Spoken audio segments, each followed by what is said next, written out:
এ এক ঐতিহাসিক মুহূর্ত।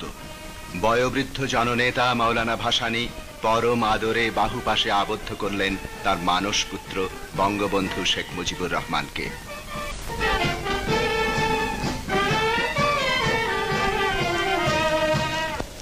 আমি 1956 সালের 17 জানুয়ারিতে ভিত্তি স্থাপন করি।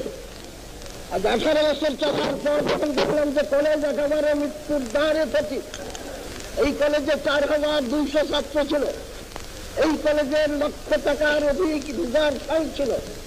যখন দেখলাম যে একটি পয়সা ফান্ড নেই, যখন দেখলাম যে কলেজ আর বাঁচাইতে পারি না, তখন আমি নিরুপায় হয়ে তার কাছে কিছু দিয়ে লোক পাঠালাম যে বাবা তুমি যদি কিছু পারো তো আমাকে সাহায্য করো, না পাকের কাছে শুকরিয়া আদায় করি এবং এর জন্য তোমার নিকট আমি শুকরিয়া আদায়